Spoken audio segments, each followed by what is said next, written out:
चलो आपका बाद में बताते हैं। भाई ने बहुत अच्छा सवाल किया है। उस्मान वो गाड़ी में ना इन्हें बताओ किताबें निकाल लाओ ज़रा, और एक किताब मुझे दे देना।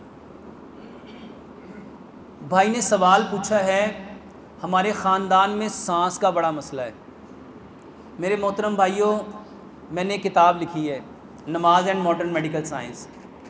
उसमें मैंने लोगों को बताया है कि असल में नमाज थी क्या, असल में नमाज है क्या, और हमने नमाज को क्या समझ लिया। मेरे मोहतरम भाइयों, अगर हम सिर्फ प्रॉपर तरीके से, कल मेरे पास ना कुछ डॉक्टर आए, उन्होंने कहा कि डॉक्टर साहब आपकी बातें ना बड़ी अजीब अजीब होती हैं। अच्छा, मज़े की बात यह फ़ायदा होता है, होती अजीब है लेकिन हैरान इस बात में फ़ायदा होता है। इसके पीछे लॉजिक क्या है, ये फ़ायदा कैसे करती हैं।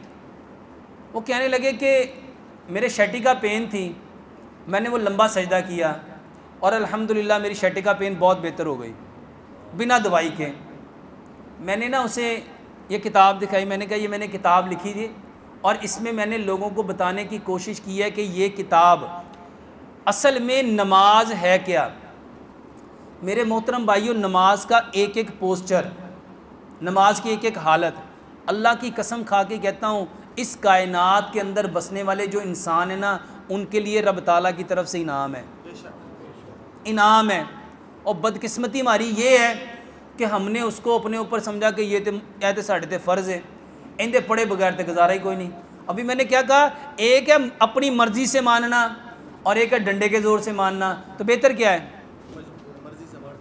मेरे मोहतरम भाइयों, ये किताब दिखाइएगा।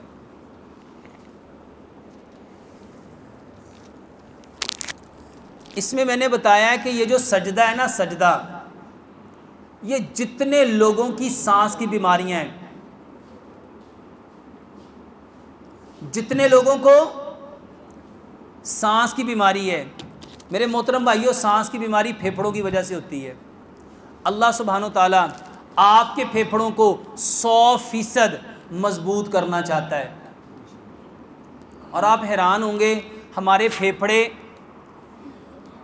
हम अपने 24 घंटों में से तकरीबन 18 घंटे इसी हालत में रहते हैं जैसे मैं अभी हूँ, या बैठे होंगे या खड़े होंगे या चल रहे होंगे या लेटे होंगे।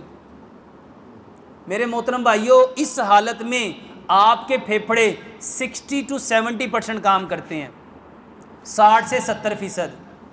दूसरी हालत है रुकू, जिसको बोइंग पोजीशन कहते हैं, 90 का एंगल, इसमें आपके फेफड़े 70 से 80% काम करते हैं। और तीसरी हालत है सजदा।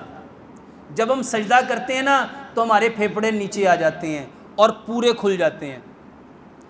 अभी फोर्स ऑफ ग्रेविटी ने हमारे लंग्स को नीचे को खींचा हुआ है इधर से।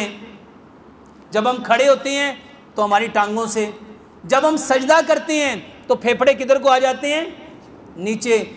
उस वक्त फेफड़े 100% काम करते हैं। और प्यारे पैगंबर जनाब मोहम्मद सल्लल्लाहु अलैहि वसल्लम ने क्या फरमाया, अगर लोगों को पता चल जाए कि सजदे में इंसान को क्या मिलता है, तो इंसान कभी सर अपना सजदे से उठाए ही ना। दूसरी हदीस है, नबी सल्लल्लाहु अलैहि वसल्लम ने फरमाया, सजदे में इंसान सबसे ज़्यादा अपने रब के करीब होता है। एक और हदीस है, नबी सल्लल्लाहु अलैहि वसल्लम ने, सजदे में इंसान का सर अल्लाह के कदमों में होता है। मेरे मोहतरम भाइयों, अगर अपने फेफड़े मजबूत करना चाहते हो, इस भाई का मसला है, मैं कोई दवाई नहीं बता रहा, हर 2 घंटे के बाद 10 मिनट का सजदा करो। हर 2 घंटे के बाद। जिन लोगों की खांसी नहीं रुकती, जिनको दमा है, जिनके फेफड़े कमज़ोर हैं, मेरे मोहतरम भाइयों, ये जो पीछे कोरोना के अंदर जिनकी ऑक्सीजन सैचुरेशन, मेरे मोहतरम भाइयों, नीचे आती थी ना, उनको वो किस पोजीशन में लेटाते थे, उनको कहते थे उल्टा हो जाओ, अपनी हिप को ऊपर उठा लो और लंबे लंबे सांस लो, क्योंकि इस हालत में सबसे ज़्यादा आपके फेफड़े ऑक्सीजन इनहेल करते हैं, सबसे ज़्यादा काम करते हैं। तो मेरे मोहतरम भाइयों, लंबा सजदा करो। अब जिसने ज़िंदगी में कभी लंबा सजदा नहीं किया, वो पहले दिन कैसे करेगा। तो मेरे मोहतरम भाइयों पहले दिन 1 मिनट का सजदा कराओ, पहले दिन हर 2 घंटे बाद 1 मिनट 1 मिनट 1 मिनट 1 मिनट, 5 दिन उसको 1 मिनट का सजदा कराओ। अगले 5 दिन उसके 1 मिनट जब परफेक्ट हो जाए तो फिर 2 मिनट का करा दो, अगले 5 दिन 3 मिनट का करा दो, अगले 5 दिन 4 मिनट का करा दो, अगले 5 दिन 5 मिनट का करा दो, हत्ता कि उसको बढ़ाते जाओ। जिस दिन उसके फेफड़े 10 मिनट पे चले गए ना, वो खुद कहेंगे सिर्फ सांस ठीक नहीं हुआ, डॉक्टर साहब मेरा रंग। अच्छा बताओ, जब खून से चेहरे पे आएगा चेहरा साफ होगा कि नहीं होगा?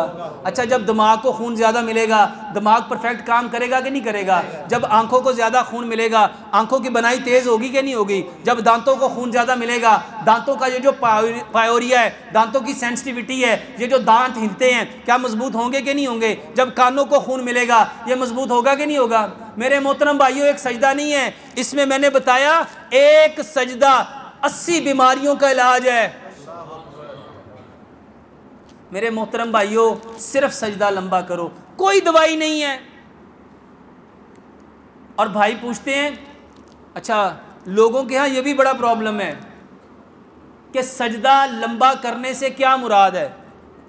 टाइम ज़्यादा या हाथ आगे लेके जाने हैं? नबी सल्लल्लाहु अलैहि वसल्लम ने सजदे के लिए 10 चीज़ें बताई हैं। सबसे पहली बात, सजदे में आपका पेट आपके रान के साथ नहीं लगना चाहिए, और ये उसी वक्त होगा जब आपके हाथ आगे जाएंगे।